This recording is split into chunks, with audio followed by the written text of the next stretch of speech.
بسم اللہ الرحمن الرحیم رب اشرح لی صدری ویسر لی امری واحلل عقدۃ من لسانی یفقہوا قولی صدق اللہ العظیم۔ خواتین و حضرات، انسان قدیم زمانے سے اپنے مختلف ایشوز کو سولو کرنے کے لیے، اپنے مختلف مسائل کو حل کرنے کے لیے حکایات کی مدد لیتا آ رہا ہے۔ ان حکایات کے ذریعے وہ اپنے آنے والی نسل کی پرورش کرتا چلا آ رہا ہے، اخلاقی اور روحانی۔ اب ان حکایات کا موجد، ان حکایات کا بانی کون ہے، ابھی تک یہ طے نہیں ہو سکا۔ ہمارے سینٹرل ایشیا میں حضرت شیخ سعدی رحمۃ اللہ علیہ کی حکایات بہت زیادہ پڑھی جاتی ہیں، اور ان کی دو کتابیں گلستان اور بوستان کا 102 زبانوں میں ترجمہ ہو چکا ہے۔ ان حکایات میں جانوروں کو بطور کردار استعمال کیا جاتا ہے، کیونکہ انسان فطرتی طور پر جانوروں کے ساتھ بہت محبت کرتا ہے، اور ایک جرمن کہاوت ہے کہ جو انسان جانوروں کے ساتھ محبت نہیں کرتا وہ انسان کہلانے کے لائق نہیں۔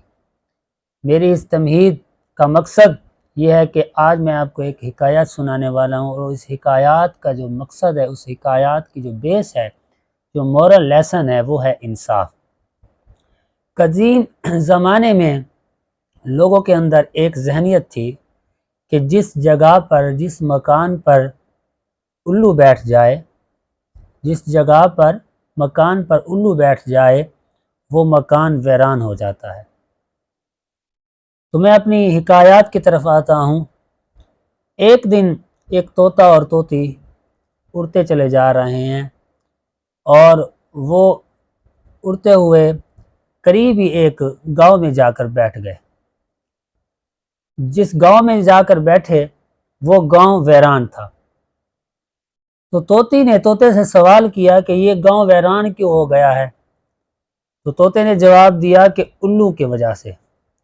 قریب ایک الو بیٹھا تھا، اس نے یہ بات سن لی۔ جب اس نے یہ بات سنی اور طوطا اور طوطی کی جب بات ختم ہو گئی، تو الو نے طوطا اور طوطی کو دعوت دی کہ آج رات آپ میرے گھر دعوت میں آئیں۔ تو انہوں نے دعوت قبول کر لی۔ طوطا اور طوطی الو کے گھر دعوت کے لیے گئے، مختلف کھانوں کا اہتمام کیا گیا۔ طوطا اور طوطی نے الو کی دعوت کھائی۔ دعوت کھانے کے بعد جب جانے لگے تو الو نے طوطے سے کہا کہ آپ جا سکتے ہیں، طوطی نہیں جا سکتی۔ تو طوطے نے جواب دیا کہ بھئی طوطی کیوں نہیں جا سکتی؟ تو الو نے کہا کہ اس لیے نہیں جا سکتی کیونکہ طوطی جو ہے وہ میری بیوی ہے۔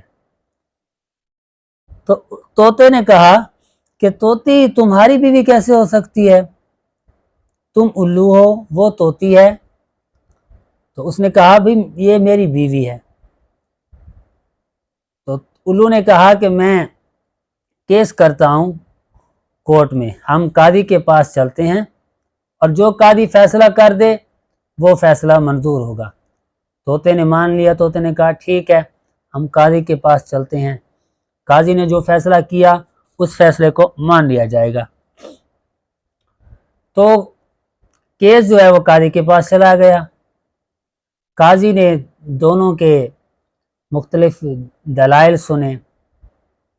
قاضی نے طوطے کے دلائل بھی سنے، الو کے دلائل بھی سنے، اور جب دلائل سننے کے بعد یہ بات طے ہوئی کہ الو کے جو دلائل تھے وہ طوطے کی نسبت زیادہ سوٹیبل تھے، الو کے دلائل زیادہ تھے، تو قاضی نے جو فیصلہ دیا وہ الو کے حق میں دے دیا۔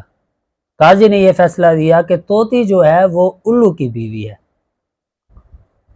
تو جب کورٹ کے باہر نکلے، عدالت کے باہر نکلے، طوطا جو ہے وہ روتا ہوا باہر آیا عدالت کے باہر، اور جب باہر آئے تو الو نے طوطے کو کہا کہ یہ لو، یہ تمہاری بیوی ہے۔